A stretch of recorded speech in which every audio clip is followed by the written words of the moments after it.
I promise this video is going to be a hot button for many people because today I'm addressing spiritual abuse, religious misbelief, the psychology of belief, and how to overcome anxiety and trauma rooted in your faith experiences. I'm going to share my story, and in the story you'll see that the words of the poet T.S. Eliot ring true. He famously said, "Half the harm that is done in this world is due to people who want to feel important." If we haven't met before, I'm Dr. Richard Nongard, and this is my evangelical Christian deconstruction story.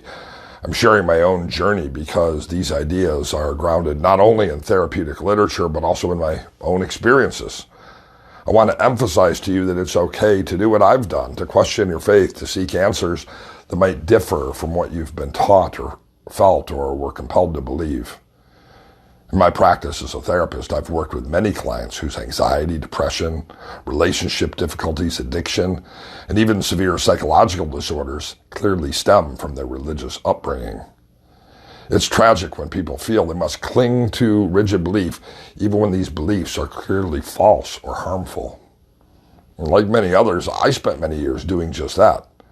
And my hope is that through this video, you'll find a sense of freedom that can lead to reduced anxiety, emotional clarity, and a sense of belonging despite believing something different, perhaps. Deconstruction doesn't necessarily mean abandoning your faith or becoming an atheist. It's about seeking clarity and being open to alternatives, whether that leads you to leave your faith tradition or become more secure in it. For me, this process has brought a deeper understanding of religion, reduced anxiety, and a sense of freedom. It's also allowed me to shed harmful beliefs and behaviors that were hindering my own personal and spiritual growth. I hope that this process will be helpful to you as well and that you benefit from my story. As a therapist, I've seen the negative effects of blindly following strict religious doctrines and the importance of critically examining one's beliefs. I've tragically witnessed parents disown their teenagers for using birth control in the name of upholding sexual purity. Other parents have controlled their children's social interactions to an extent that they weren't protecting them, but ultimately causing harm. Some even rejected medical or mental health care in the name of religion, and I've seen forced marriages, and I've even heard of exorcisms influenced far more by Hollywood than by any religious passage. I grew up in the evangelical free church. When most people hear the word cult, they envision groups of robed followers worshiping charismatic, narcissistic leaders, or they think of fringe sects with bizarre beliefs, such as the notion that Jesus will establish a new kingdom on another planet, and the comet is the way to get there. The popular image of a cult involves small, isolated communities led by a self-proclaimed prophet who exploits his followers' devotion for his own gain. But cults don't always fit neatly into these stereotypes. Sometimes they can look much more familiar, much more respectable. So much so that even those inside them might not recognize them for what they are. In my case, the cult I grew up in was not an obscure, isolated group, but rather a mainstream evangelical Christian church.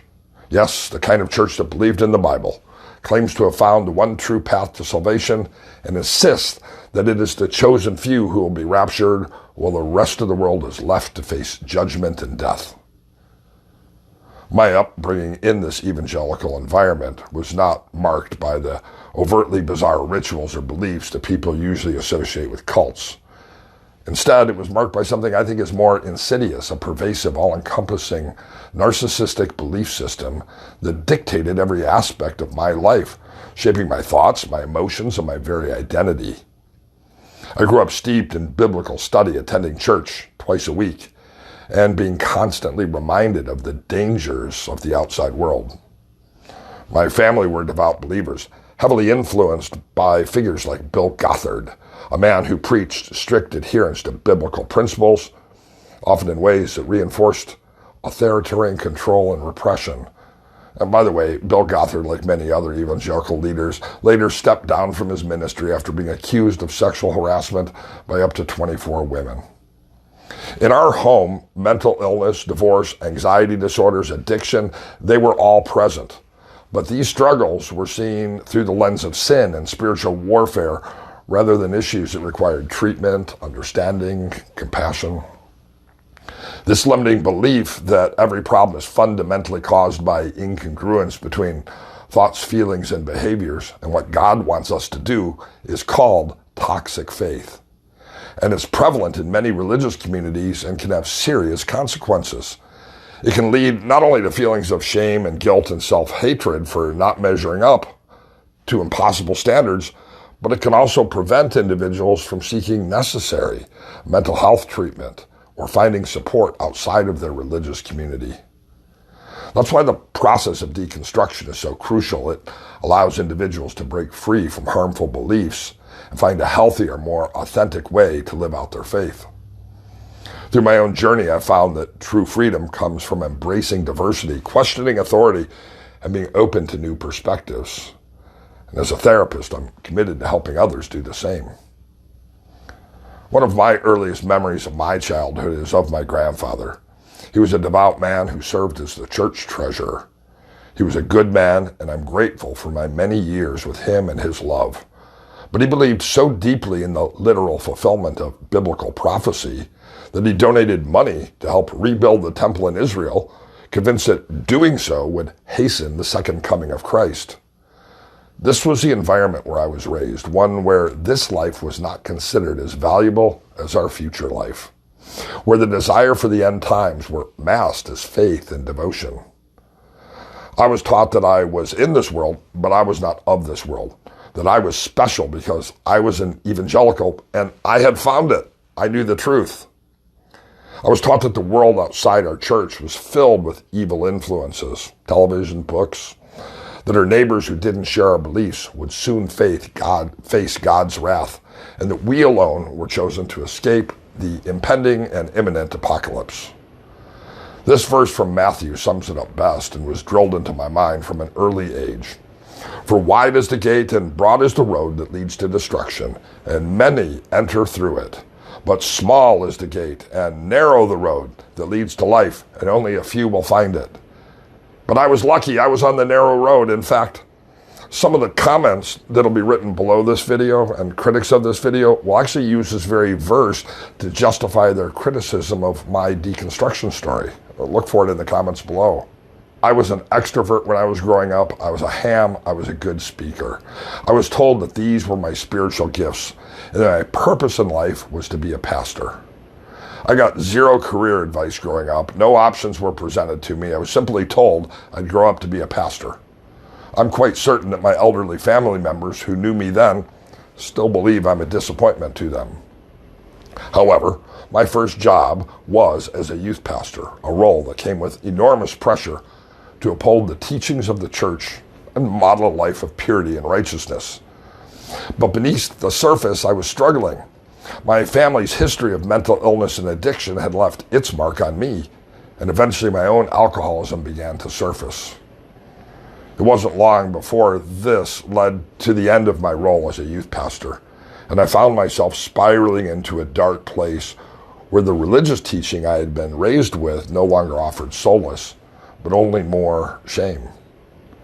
And while I felt guilt and shame for being an alcoholic, having sex before marriage, and for who I was, this deconstruction video is not about guilt and shame. It's about no longer believing dogma without critical thinking and becoming free from the misbelief that one must believe everything the church teaches in order to be a Christian.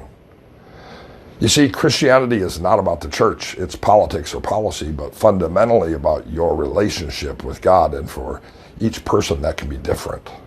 It's okay to let go of shame and embrace your identity and sense of self-worth, even if the church or your family doesn't approve it. My journey towards freedom began in an unexpected place, Alcoholics Anonymous. In my own addiction, I had nowhere to turn. I had burned all my bridges. I felt shame for going to AA, but it was the last place left for me to walk into. And for the first time in my life, I encountered people who believed in God, but did not subscribe to the same religious, fear-based doctrines that I had growing up with. I met Catholics, Episcopalians, Lutherans, other members of the frozen chosen denominations, atheists, agnostics, people who were different from the evangelicals I grew up with. I remember being told about these churches growing up. They're actually the churches that my family originally came from, but in the 1970s, the Jesus movement was spreading like wildfire and helped my recently divorced mother, herself an Episcopalian, become born again. At that time, the churches passed out "I found it" bumper stickers so that other people would know that you were a Christian and had become an evangelical. In AA, I also met non-believers. People who were, to my surprise, some of the smartest and most accepting and compassionate individuals I had ever encountered. This was in stark contrast to the judgmental attitudes I'd been surrounded by in my evangelical community, where the failings of others were often met with condemnation rather than understanding. In the big book of AA, there was even a chapter to the agnostics, a chapter that really helped me as I realized that my perception of truth was becoming entirely different than the fundamentalist background I came from. One of the most painful experiences of my early sobriety was reconciling with the harsh and uncompassionate teachings of my past. I vividly remember a conversation with my youth pastor who told me that my father, who had struggled with mental illness and died from his addiction, was now burning in hell. He tried to comfort me by saying that when I got to heaven, I wouldn't miss my father, just like a fan at a baseball game doesn't miss a bad catch when their team still wins. This callous dismissal of my pain and my father's humanity was a reflection of the larger problem within the church, the belief that adherence to doctrine is more important than empathy and understanding. But in the early stages of my sobriety, I clung to the remnants of my evangelical faith. I continued listening to preachers like Bob Larson, who claimed to cast out demons on the radio, and I tried to find comfort in the familiar teachings of my youth. I lived in fear that maybe a demon of alcohol had gotten into me because in the church where I grew up, demon possession was a real fear that children had. But over time, I began to see a growing disconnect between the reality of my life and the doctrines I'd been taught. Rather than judge the inmates, the detoxers with DTs, the wet-brain drunks, the murderers, the undocumented workers thousands of miles from their families, and the drug users that I sometimes met in meetings, I learned, there by the grace of God go I. And I felt compassion and gratitude for them being in my life. And although it's not discussed much in evangelical churches, there's a disdain for those who are different. Jerry Falwell, who was just one of many influential evangelicals, was a segregationist until it no longer served his political purposes. He used the Bible to justify his racism, just like other evangelical segregationists at the time. Yet these same traits are still alive in today's church, even though they're not usually publicly spoken about anymore. The irony here is the racist rhetoric of Jerry Falwell should have negated him from ever being in a leadership position, yet until his death he was revered as a man of God. I grew up afraid of black people. They had their own churches. They lived in the city. I lived in a white suburb. I grew up afraid of poor people. They brought it on themselves. It could be catchy. I grew up afraid of Mexicans unless we were eating their food or they stayed in their own country. Family members of mine made bigoted comments when I married a woman who wasn't white, echoing Donald Trump comments about poisoning the blood. They perhaps found solace in the fact that we never did have children together. But as a young adult in AA, these were the very people who were saving me from self-destruction, and I'll forever be grateful to their unconditional acceptance, despite me being an evangelical. For me, there was no great falling away, no epiphany when I realized that everything I believed was false. Instead, it was a gradual process of recognizing that the world didn't work in the way my church told me it did. In other words, I stopped believing the misbeliefs and, yes, the lies told me in church. I learned to love others despite Anita Bryant telling us I would give my life if necessary to protect my children. I'm concerned with giving them the right food and clothes to wear. If they're exposed to homosexuality, I might as well feed them garbage. And yes, there have been many gay people who helped me in my times of need over the years. My evangelical bona fides are strong. I learned the words to every Amy Grant song. I've been to multiple Petra, Larry Norman, Randy Stonehill concerts. I have a bachelor's degree in ministry from a 1611 King James Version only Baptist college. My master's degree bears the signature of Jerry Falwell, the original segregationist and moral majority founder, not the scandal-ridden son. One of my 2 doctorates is from Bakke Graduate University that identifies as Baptist. But I've learned that what I was taught in my church in many cases is simply not true. The earth is not 6,000 years old. The rapture is not happening next week. And that the Jesus worshipped in American evangelical churches is not the same Jesus that the rest of the world knows. I've traveled a lot. I've learned about different cultures and beliefs, and I realize now how narrow and insular my upbringing has been. I have enjoyed nothing more than going to churches in Europe, the Philippines, and other places I visited.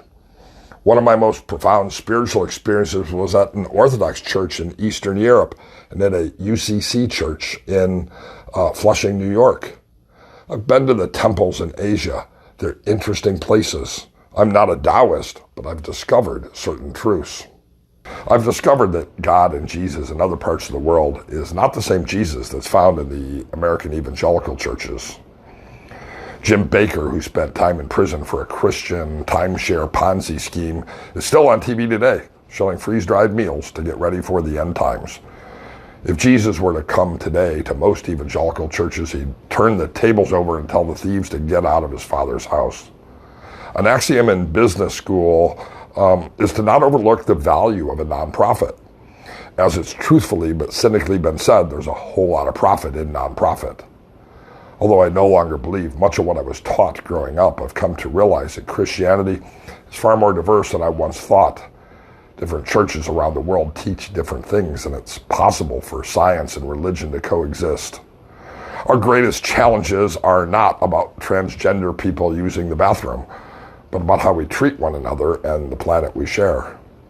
You don't have to subscribe to young earth creationism, believe in speaking in tongues, or think that demon possession is real and happens to people down the street from you in order to be a Christian. And it's okay to deconstruct and separate yourself from abusive spiritual teachings. It's even okay to say, I'm an agnostic, or to find a new religious path. In fact, it might come as a shock to many current evangelicals, but countless Christians around the world don't subscribe to the ideas popularized by for-profit Christianity, writers like Tim LaHaye, or movies like The Thief in the Night series that terrified me when I was a kid. These are movies about the rapture, which is, by the way, a recent development in Christian theology. One doesn't have to believe that God punishes entire cities, killing little old women trying to escape to safety because of someone's private actions in their bedroom. It's been said it was caused because God removed the hand of protection on our country because we allowed this immoral behavior. This is exactly what the evangelicals claimed about Hurricane Katrina and many other similar weather events, that God killed those women as collateral damage to display his wrath for the sins of our nation. I just can't believe that that's the way a good God would work. Countless pastors have posted their own videos of themselves because they have no shame, blaming tragedy on God's punishment for sin. They blame tornadoes, earthquakes, and flooding on God's judgment for homosexuality or political victories, or because we allow abortion, or because Bill and Bob got married. It's a dangerous and harmful viewpoint that only serves to divide people and inflict harm on already vulnerable communities. But more importantly, it's a primitive belief, an unenlightened viewpoint. God does not kill people for the actions of others. If you believe this, as my family of origin does, you're believing a lie. And of course, if it's not a lie, then God has a lot of explaining to do. It is beliefs like this that just make me scratch my head and think, how can you hold on to such irrational ideas? Well, let's go back to my role as a therapist for a moment. One of the things I enjoy in my work is helping people who still cling to such cognitive distortions, justifications of racism, sexism, or hatred by learning about cognitive bias, social conformity, and spiritual abuse. Looking back now at nearly 60 years old, I can see clearly that evangelical Christianity functions much like a cult. It might not have the outlandish beliefs or isolated communities that people associate with cults, but it shares many of the same characteristics: authoritarian control, an us versus them mentality, a narcissistic suppression of doubt and critical thinking, and the manipulation of fear and guilt to maintain control over its members. One of the defining features of a cult is the way it seeks to control every aspect of a member's lives. In my evangelical upbringing, this control was exerted through constant monitoring and judgment, both by church leaders and fellow believers. We were taught to scrutinize our thoughts, our actions, and even our feelings to ensure that we were living in accordance with biblical principles. Any deviation from these principles was seen as evidence of sin or a lack of faith, and we were warned that even a single misstep could have eternal consequences. Even financial difficulties were being branded as being out from under God's protection or a lack of faith, or even a failure to tithe, thereby cheating God. I literally went to a Baptist church once where the children's sermon told the kids if they didn't put their pennies in the offering, they were robbing God, and it was no different than a robber walking into a store with a gun and holding up the clerk. Critical thinking and questioning were heavily discouraged in my church and still in many churches. The Bible was presented as the inerrant Word of God, and any attempt to interpret it differently or question its teachings was seen as rebellion. It was not okay to ask questions about why the books of the Bible were selected and others were not, or to discuss any discrepancies or contradictions within the text.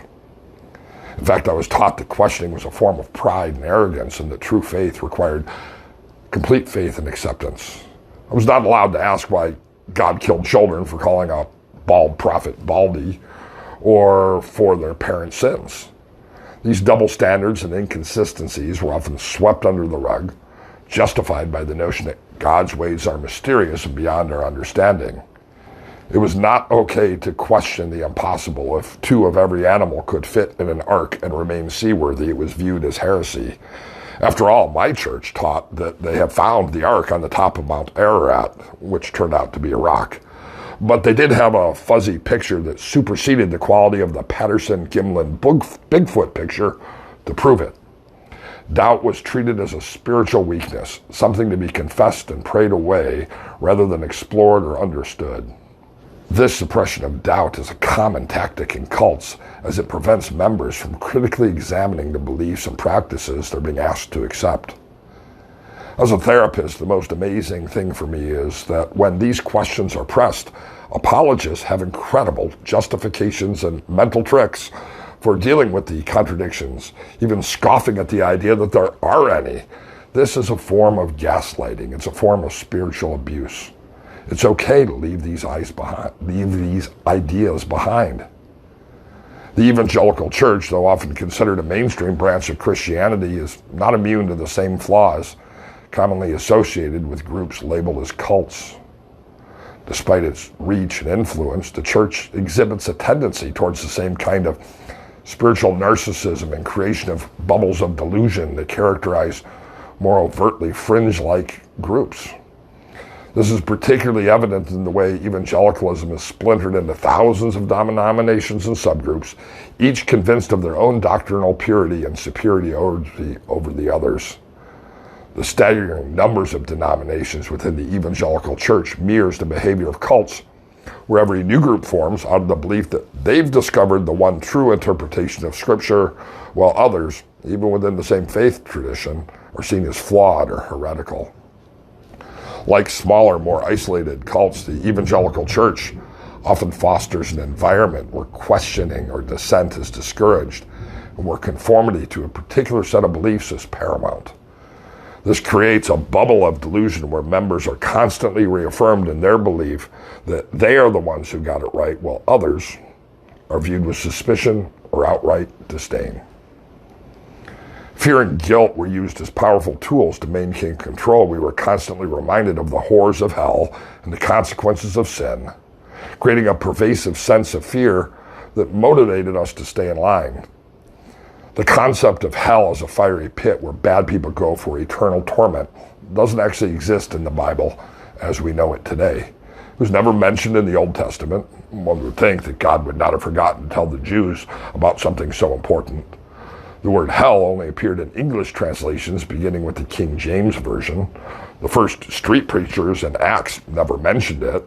There's so many problems with the modern conception of hell, it really demands its own video explanation. Reverend Carlton Pearson, a megachurch pastor in Tulsa, Oklahoma, was a star of the evangelical movement in the 1990s. One Sunday, he challenged the notion of the modern understanding of hell and declared hell was a creation of human depravity and behavior. He believed hell was right here. His denomination defrocked him, branded him a heretic. His church dwindled from thousands to a handful. He lost his wealth, his congregation, his friends, his job, and much of the political power he held. This is why deconstruction is so hard. There's often a price to pay for challenging authority.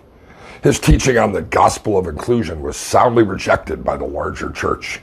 I knew Carlton. He was a good man, and unfortunately, an example of why the church perpetuates its dogma. It's just too difficult for senior leaders to do anything but tote the party line. Imagine living life always afraid that your loved ones would roast in hell, or worse, like me, you were assured by religious leaders that your loved ones were in hell because of their addiction, mental illness, or simply for not living by a set of arbitrary standards created only in recent years. I recently watched a sermon by a current popular evangelical teacher. He said that half of all Christians wouldn't make it to the rapture because they weren't good enough Christians. Wow. This type of fear-mongering and guilt-tripping is a common tactic used by cults to keep members in line and prevent them from questioning the teachings or authority of the group. It creates a constant state of anxiety and self-doubt, making it easier for leaders to maintain control over their followers. It is spiritual abuse, in my opinion, and the problems my clients in therapy have are often directly related to the authority that they've ascribed to leaders and the belief systems that they've been taught. It is okay to question. It is okay to doubt. It's okay to leave toxic faith behind. The true measure of faith should not be blind obedience or conformity, but rather a willingness to seek truth and understanding for oneself. As individuals, we must critically examine the beliefs that have been handed down to us and determine whether they align with our own values and morals. This process may be uncomfortable and even painful at times, but it's necessary in order to break free from the damaging patterns perpetuated by cult-like groups within organized religion. The purity movement, I like to refer to it as the sexual prosperity gospel, is a stark illustration of how the evangelical church has perpetuated a culture of anxiety among its followers by equating sexual purity with spiritual worth and then promising an idealized future of marital bliss as a reward for abstinence, which, by the way, as a marriage and family therapist, never seems to work out that way. The movements instill deep-seated fears of failure and inadequacy in those who've struggled to live up to its standards. As a therapist, I've had many clients tormented by the deep, dark secret that they had sex before marriage, and it ate them alive. It drove their depression. It contributed to unhealthy coping. For what? Acting human? People fuck. That is our biological drive. That is how we make more people. To police it, to make people feel guilty or ashamed for natural urges is cruel and damaging. The purity movement also perpetuated harmful gender stereotypes, placing the burden of sexual responsibility solely on women while absolving men of really any accountability.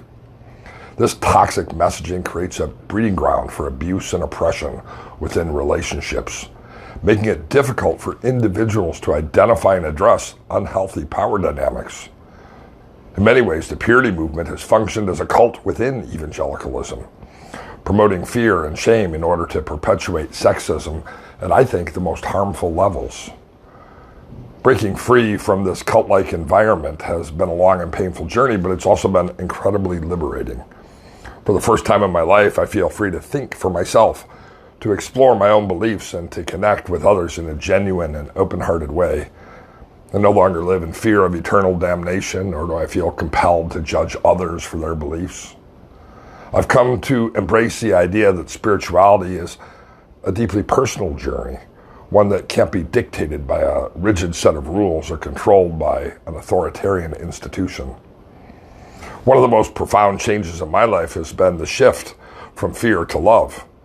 The evangelical church taught me to fear God, to fear sin, to fear the world, to fear the future, and to fear myself. But as I've moved away from those teachings, I found that love is a much more powerful and transformative force. Love for myself, love for others, love for the mystery and the beauty of life. There, by the grace of God, go I. This shift has allowed me to heal from the emotional and spiritual damage of my upbringing and build a life that's rich with meaning. Nearly 60, I feel finally free from the oppressive doctrines that once held me captive, free from the fear and guilt that once dominated my thoughts, and free to explore my own path without the constraints of a rigid belief system. I have found that life is not black and white, as I was taught to believe, but filled with shades of gray, with complexity and nuance, with mystery and wonder. This freedom has been both exhilarating and terrifying, as it's required me to let go of the certainty and security that I once clung to so tightly. But it's also opened up a world of possibilities that I never could have imagined.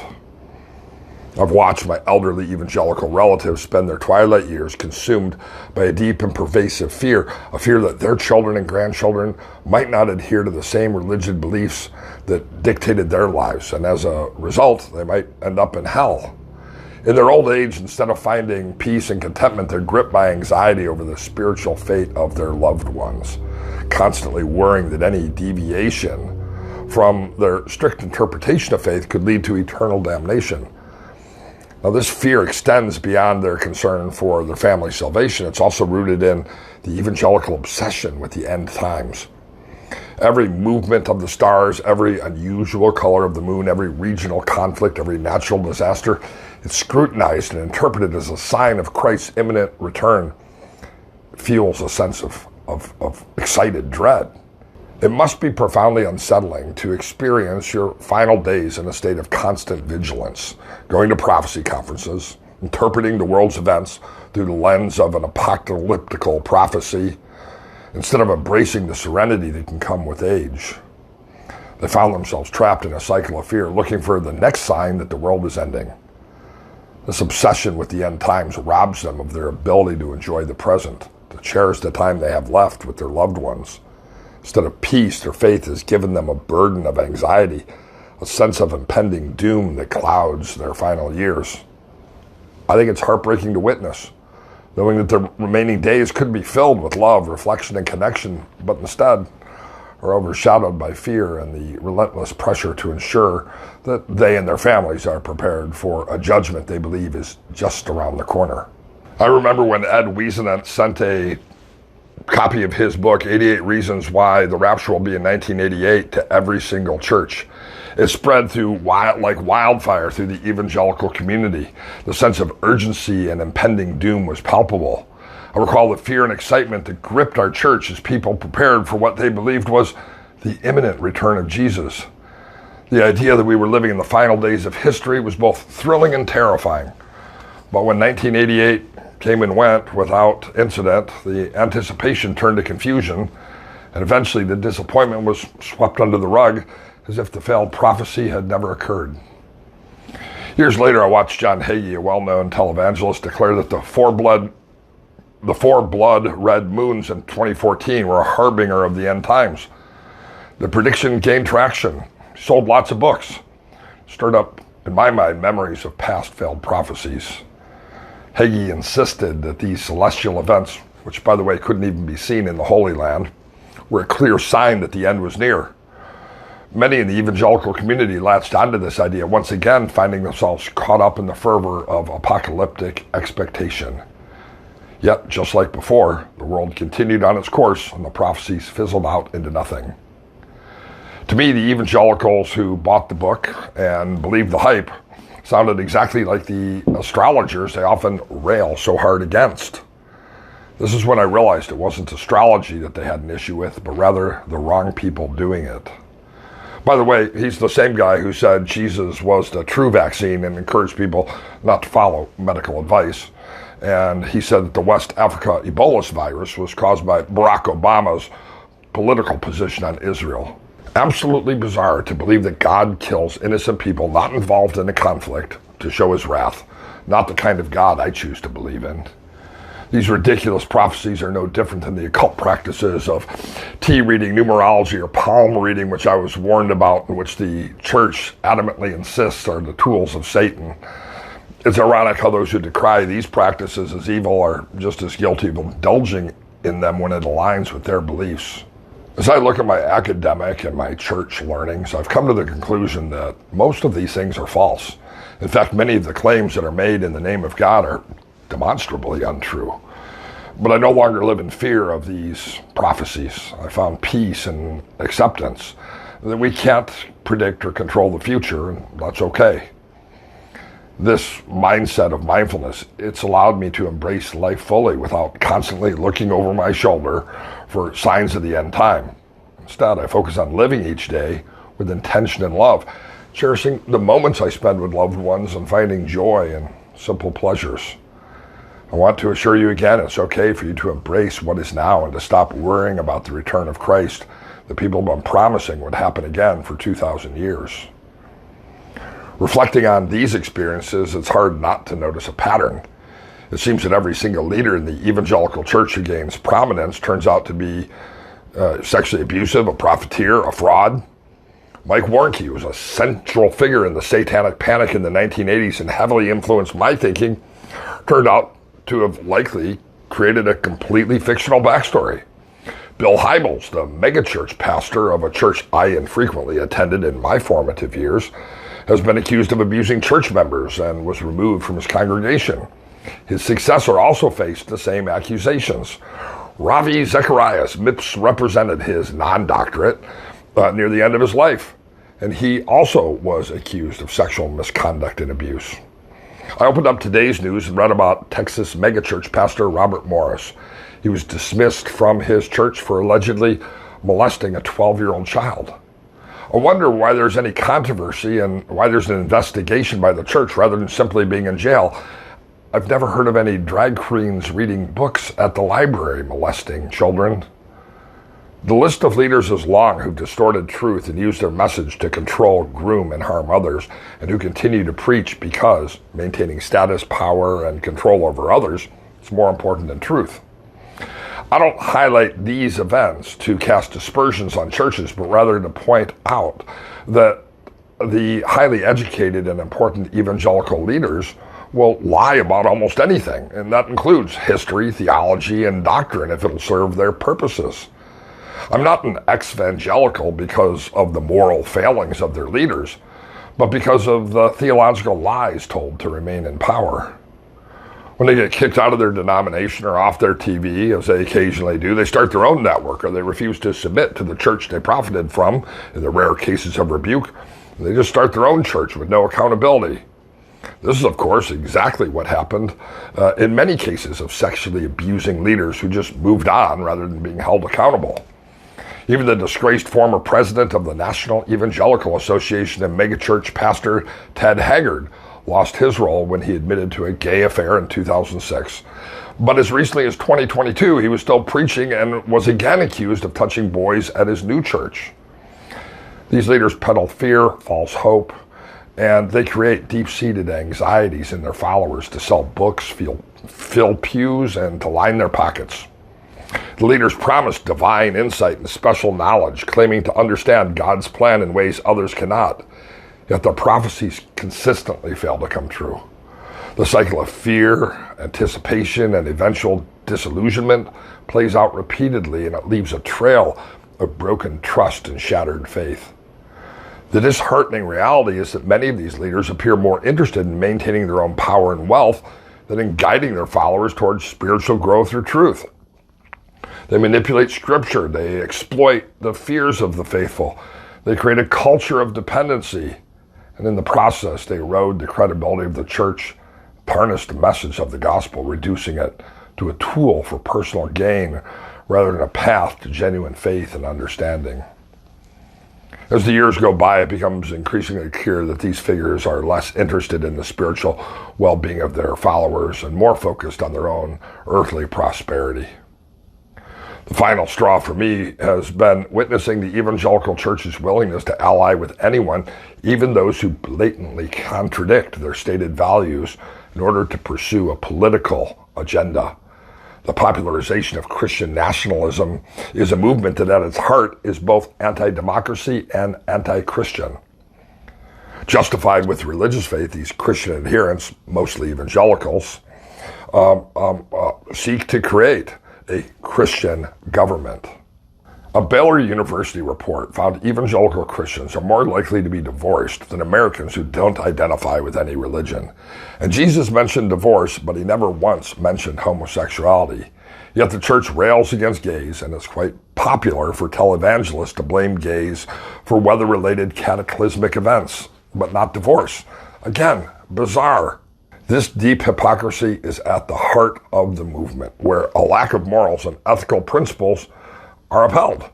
Kim Davis, the Kentucky County Clerk who refused to issue marriage licenses to gay couples despite a Supreme Court order because of her faith, was divorced 5 times. Wrap your head around those mental gymnastics. It's become evident that the leadership is willing to overlook glaring inconsistencies, unethical behavior, and even outright immorality in their allies, as long as these individuals can help to advance their goals. The willingness to compromise core values in exchange for political gain shattered any remaining illusions I had about the integrity of the evangelical church, and it exposed it as a movement more concerned with securing its place in the corridors of power than living out the teachings of Jesus. Evangelical Christianity, for all its claims to truth and righteousness, is in many ways a cult. It seeks to control its members through fear, guilt, suppression, a lack of critical thinking. It fosters an insular and elitist mindset. But it is possible to break free, to reclaim your spirit in life, and to find a path that's more authentic, compassionate, and liberating. I now see that the true spiritual journey is not about adhering to a set of beliefs or following the dictates of an institution.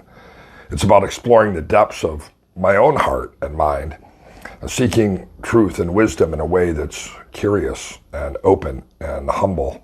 It's about seeing the complexity and mystery of life and finding a connection and meaning in the relationships and the experiences that shape us. It's about living with integrity, compassion, and love, and allowing these values to guide us in our interactions. Some might ask, after viewing this video, do I believe in God or am I a Christian?